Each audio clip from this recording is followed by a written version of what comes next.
Gospodin s vama. Čitanje Svetog Evanđelja po Mateju.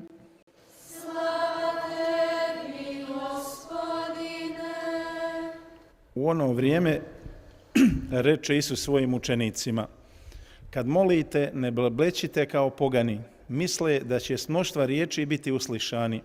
Ne nalikujte na njih. Ta zna vaš Otac što vam treba i prije nego li ga zaištete. Vi, dakle, ovako molite: Oče naš koji jesi na nebesima, sveti se ime Tvoje, dođi kraljevstvo Tvoje, budi volja Tvoja kako na nebu, tako i na zemlji. Kruh naš svagdanji daj nam danas i otpusti nam duge naše, kako i mi otpustismo dužnicima svojim.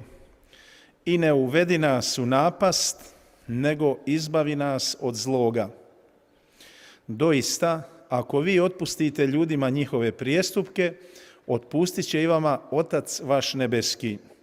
Ako li vi ne otpustite ljudima, ni Otac vaš neće otpustiti vaših prijestupaka. Riječ Gospodnja. Slava tebi, Kriste.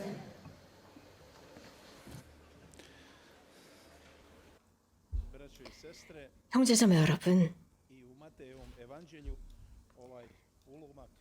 마테오 복음에서 방금 들은 이 말씀은 예수님께서 당신 제자들에게 어떻게 기도해야 하는지 가르치고 계십니다. 주의 기도였습니다. 이 주의 기도는 루카복음의 구절과 비슷합니다. 거기에서 제자들이 스승님 기도를 가르쳐 주십시오라고 청합니다. 이렇게 루카복음과 오늘 들은 이 복음 양쪽에서 예수님께서는 제자들에게 기도하는 법을 가르치셨습니다. 물론 여러 많은 사람들의 방문을 받으셨지만 그럼에도 불구하고 긴박성을 느끼게 됩니다. 즉 잠시 한적한 곳으로 가서 그들에게 그 기도를 가르칠 긴박성이었습니다.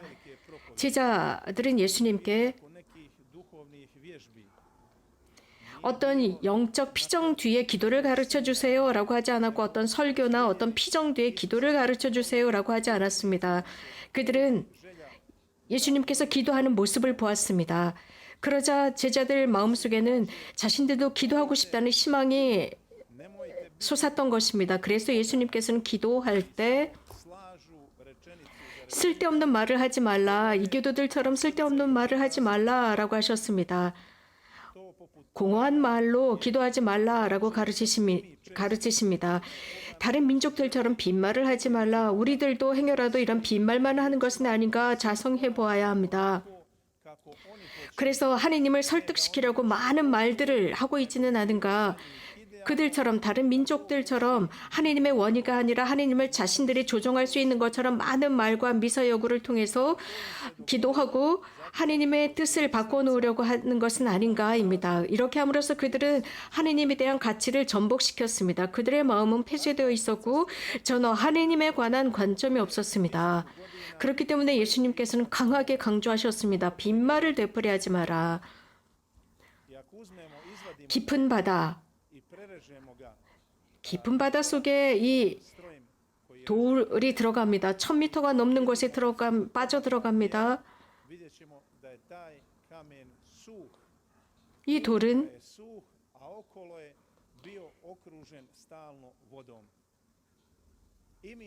물속에 빠져 있습니다. 그리고 그 속도 비어 있게 됩니다. 많은 말을 하게 되면 그렇습니다. 우리는 많은 말을 하고 말 속에 있다 보면 이렇게, 물론 은총 가운데 산다 할지라도, 성모님과 가까이 산다 할지라도, 하느님의 사랑 가운데 산다 할지라도 우리들이 빈말을 계속할 때 우리들의 속은 비어있게 됩니다. 이러한 하느님의 뜻을 받아들이고 환영해야 합니다. 우리들을 위한 것입니다. 환영해야 합니다. 그 위에 빈병처럼 둥둥 떠서 살 수는 없습니다. 예수님께서는 제자들에게 주의 기도를 가르치십니다. 테르툴리아는 이런 말을 했습니다. 공관복음을 요약한 것이 주의 기도다라고 했습니다. 성 치프리아노는 주의 기도는 하느님의 가르침의 요약이다, 천상 가르침의 요약이다라고 했습니다. 흥미로운 것은 마테오 복음에 의한 오늘 방금 우리가 들은 이 주의 기도의 구절은 7가지의 청원이 있습니다. 7, 7이라는 것은 완벽한 숫자입니다. 우리 이렇게 자문해 봅시다. 우리가 영성 생활 속에서 건강한 생활을 하고 있다면 그것은 즉시 보입니다. 그리고 상황도 바뀔 것입니다. 영성 생활을 하다 보면 조금은 높이 올라갔다가 내려갔다 고저가 있습니다. 무관심한 듯하고 연료해지기도 하고 이런 상황 속에서 우리가 기도합니다. 기도하면서 하나님과 우리는 어떻게 처신하는지 보아야 합니다. 꼭 카멜레온처럼 행동합니다. 주님, 저는 이게 필요하고 저게 필요합니다. 라고 청합니다. 혹은 어린아이처럼 자꾸 보챕니다. 성탄절이 되면, 성탄 시기가 되면 아이들은 자신들이 받고 싶은 선물 목록을 만듭니다.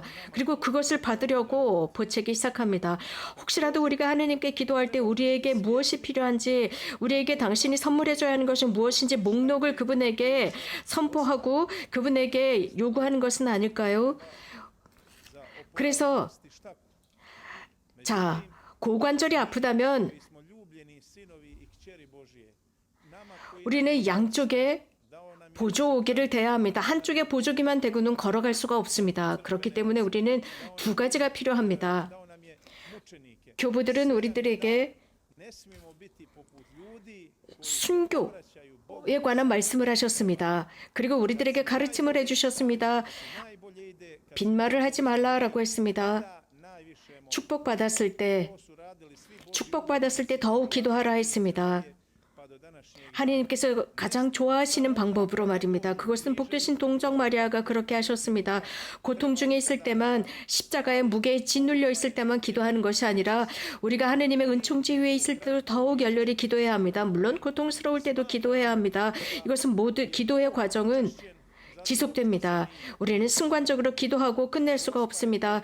우리는 기도하면서 하나님을 찬미하는 것 같습니다. 그리고는 끝내버리는 것이 아닙니다. 예수님, 성모님께서는 저는 주님의 종입니다 라고 했고 겸손한 종이라고 했습니다. 겸손한 사람들은 하나님께 마음을 열고 하늘의 문을 향해 자신을 엽니다. 예수님께서 당신 제자들을 가르치실 때 한 명 한 명을 가르치신 것이 아닙니다. 베드로, 요한, 야고보 등등 따로 가르치지 않고 공동체적으로 가르치셨습니다. 모두가 함께 있을 때 공동으로 가르치셨습니다.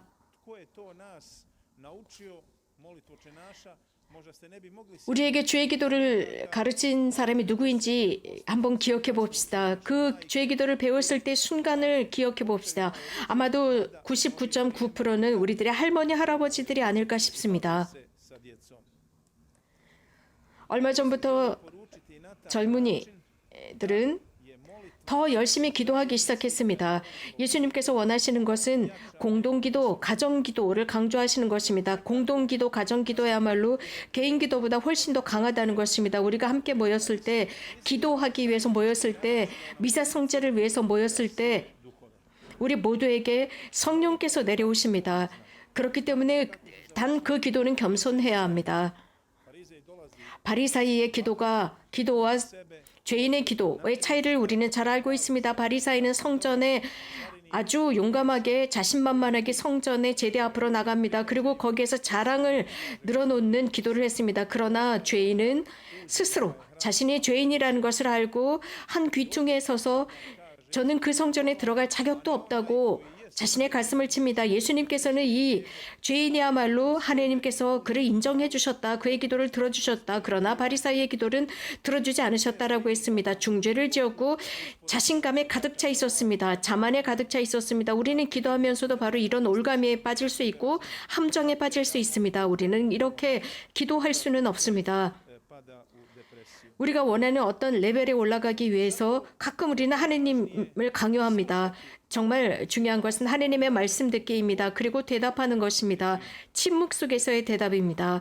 하나님께서는 우리들의 마음을 훨씬 더 잘 듣기 때문입니다. 말보다 더 잘 듣습니다. 우리 마음입니다. 어떤 사람들은 피정을 하다 보면 큰 소리로 기도합니다. 그래서 하나님께서 더 좋아하시는 것처럼 큰 소리로 기도합니다. 그러나 하나님께서는 침묵 속에서 단순함, 마음의 침묵과 단순함 속에서 우리들의 기도를 들어주십니다. 오늘 저녁 우리들을 봉헌하는 기도도 마찬가지입니다. 우리들의 눈을 가리고 있는 이 베일을 없애주십사 청하고 십자가를 바라보면서 하나님을 우리들의 사랑으로 받아들이도록 합시다. 우리 모두는 하나님에 대한 모습이 무슨 심판자, 재판장처럼 생각합니다. 우리는 하나님을 자비로운 분으로 생각하지 않고 심판자로만 생각합니다. 잘못된 것이지 아시시의 프란치스코 성인은 모든 것을 다 버리고 주님을 따르셨습니다. 주님의 자비를 알고 있었기 때문입니다. 가난한 사람들을 도우셨습니다. 아버지의 선함을 알고 있었기 때문입니다. 하늘에 계신 아버지의 선함입니다. 그래서 아시시 프란치스코는 광장에서 아버지 베르나르디노 앞에서 그 당시는 위기의 시기였습니다. 우리도 지금 위기의 시기를 가고 있습니다. 재정과 경제, 심리적이고 여러 다양한 문제를 겪고 있습니다. 아시시 프란치스코 성인도 그런 속에서 더욱 열렬히 모든 것을 버리고 아버지께로 갔습니다. 성모님도 마찬가지입니다. 이러한 위기를 넘어서기 위해서 윤리적인 위기, 인간관계 속에서의 위기, 그 중에서도 서양에서 자주 보이는 것은 많은 것을 채우고 있지만 공허합니다. 옷장이 가득하고 냉장고가 꽉 차 있고 지갑에 돈이 두둑하게 들어 있습니다. 하지만 그럼에도 불구하고 많은 응급실에 환자들이 가득 차 있고 정신과 병원에 사람이 가득 차서 예약도 몇 달씩 밀려 있다고 합니다. 하지만 고해소는 텅 비어 있습니다. 우리가 살고 있는 이 세대는 가치가 전복되어 있는 상태입니다. 많은 것을 소유했지만 공허합니다. 이 소유가 공허를 채워줄 수 없다는 것을 보여주고 있습니다. 우리들의 어머니 동정 마리아는 우리 카톨릭 신자들만의 어머니가 아니라 그리스도인의 어머니만이 아니라 모든 인류의 어머니이십니다. 유태인들, 영지주의자들, 모슬렘 신자들 등등 모든 인류의 어머니이십니다. 우리 주변을 볼 때 이 자리에 있는 우리 모두도 이미 십자가나 발연산을 오르셨었을 것입니다. 40년 전 이 산에서 이 산은 사실 걸어 다닐 수가 없었습니다. 가시덤불이 가득 차 있는 곳이었고 이곳은 돌들이 뾰족뾰족해서 사람들이 걸어갈 수가 없었습니다. 그런데 사람들이 맨발을 벗고 올라가면서 그 돌들이 반들반들해졌습니다. 모든 그 반들거리는 돌 속에서 우리는 맨발을 벗고 올라간 순례자들의 모습을 깨달을 수 있습니다. 그 발연산에서 성모님께서는 한 손을 우리들에게 내미시고 한 손은 가슴에 당신 가슴을 가르치시면서 우리를 예수님께 인도하십니다. 사랑 충만한 마음으로 우리들을 초대하십니다. 우리는 그러한 사랑을 모두 느꼈습니다. 이 자리에 계시는 여러분들 또 인터넷을 통해서 라디오를 통해서 이 미사에 참여하고 계시는 여러분들도 이에 대한 증인들이라 믿습니다. 여러분 모두가 이런 것들에 대한 증인이라 믿습니다. 메주거리에는 발현 초기에 조그만 겨자씨와 같았습니다. 이것이 점차적으로 자랐습니다. 점차적으로 자라서 그늘을 들이우는 거대한 나무가 되었습니다. 많은 열매를 맺었습니다. 과연 누가 여기에서 만들어진 그 수백만의 회개의 열매와 많은 고해성사의 열매들을 누가 과연 나열할 수 있을까요? 새로운 사제성소와 수도성소 등등 많은 열매들이 있어 왔습니다. 이러한 목록은 도저히 우리가 다 나열할 수 없을 정도입니다. 하느님의 은총의 열매입니다. 메주거리에서 순례자들은 배우는 게 있습니다. 무릎을 꿇는 법을 배웁니다. 그리고 기도를 느끼고 하느님의 은총이 선물로 오는 것을 느끼게 됩니다. 많은 여러 은총들 중에 하나가 바로 고해성사의 은총입니다. 이곳 메주거리에는 고해소가 늘 줄을 길게 서 있습니다. 빈 적이 없습니다. 심지어는 팬데믹 기간도 마찬가지였습니다. 우리는 사랑과 기도 속에서 살아가야 합니다. 성모님께서는 우리들을 필요로 하십니다. 가나안의 혼인잔치에서 종들이 필요했던 것처럼 우리도 예수님도 성모님도 종을 필요로 하고 있습니다. 그 종들은 항아리에 물을 길어왔기 때문에 포도주를 만드는 기적을 행하실 수 있었습니다. 메주거리에는 열매들로 가득 찼습니다. 이러한 열매들은 튼실합니다. 그 큰 나무와 고해소와 단식과 기도 등등 모두 성모님의 초대입니다.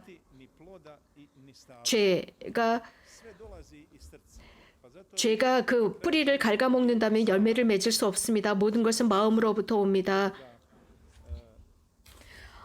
어떤 신부님의 말씀을 전해드리도록 하겠습니다. 미국 신부님이십니다. 그분은 메주거리에서 회개하신 분이신데 1993년에 회개하셨습니다. 그분께서는 이런 말씀을 해주십니다. 메주거리를 방문한 친구가 큰 로사리오를 선물로 갖다 주었고 지금도 그 묵주로 기도를 하고 있는데 자기 집을 방문해 달라고 했습니다. 그리고 그 집에서 메주거리에 관한 그 다큐멘터리를 보았고 이것을 보면서 저는 깜짝 놀라서 이게 뭐냐라고 물었습니다. 그리고 나서 이게 뭐야? 라고 하면서 집으로 돌아왔지만 어머니께서는 계속 저를 여러 번 메주거리로 초대해 주셨습니다. 계속 가지 않겠다고 하다가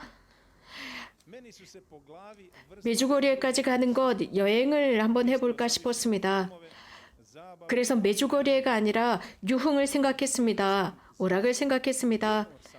1991년이었습니다. 1991년에 하지만 메주거리에 가고 싶다는 큰 희망이 있었습니다. 당시는 91년이 메주거리에 보스니아의 전쟁이 있었기 때문에 순례단이 취소가 되었고 1991년이 아니라 1993년에 처음으로 메주거리를 방문했습니다. 저는 그때 미사에 참여했는데 그 당시에 신부님께서 메주거리를 그날 그런 생각을 하고 있는데 미사에 참여했는데 그 신부님께서 메주거리에 순례를 조직하고 있는데 원하는 사람은 등록하라고 했습니다. 저는 바로 등록을 했습니다. 그래서 자리가 없다고 하셨습니다. 자리가 없기 때문에 빨리 등록을 하라고 했습니다. 그래서 저도 미사가 끝나자마자 바로 등록을 했습니다. 지금도 기억이 나지만 그 여행은 33시간이나 걸렸습니다. 메주거리에 저희가 도착했을 때 큰 평화를 느꼈습니다.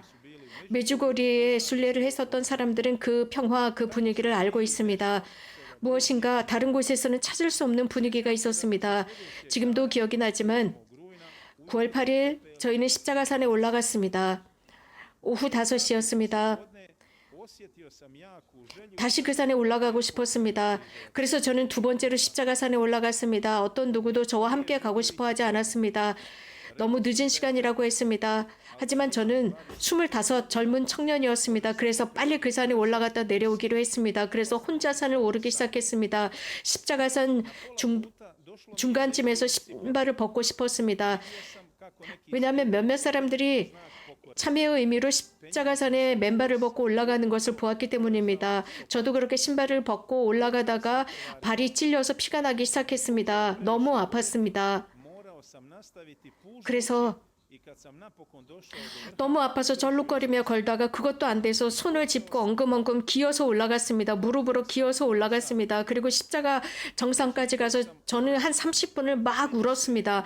막 울고 거기에서 회개했습니다. 제 안에 무엇인가가 다 떨어져 나갔습니다. 그 다음날 저는 고해 성사를 받으러 갔습니다. 10년 뒤에 처음으로 고해 성사를 받았습니다.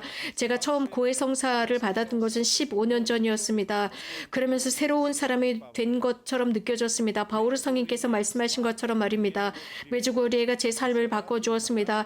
저는 마이애미로 돌아와서 술을 끊었고 음악을 끊었고 영화관을 끊었습니다. 모든 것을 다 끊었습니다. 1년 동안 저는 매주 금요일 물과 빵으로 단식했고 제 본당에서 3년 동안 교리교사를 했습니다. 11살, 12살 된 아이들을 위한 교리교사를 했는데 아주 멋진 경험이었습니다. 매일 미사에 참여했고 성체조배를 했습니다. 그리고 매일 로사리오 기도를 봉헌했습니다. 1996년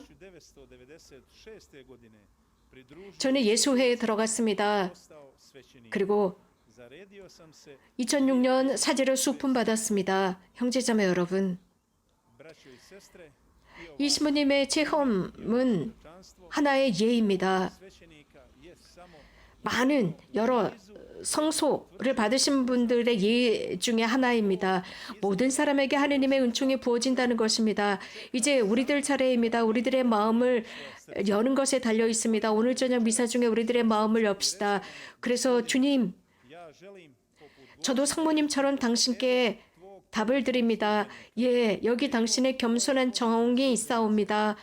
제 안에 당신의 말씀이 항상 이루어지기를 바랍니다. 당신의 뜻이 이루어지기를 바랍니다. 항상 주님을 찬미합시다.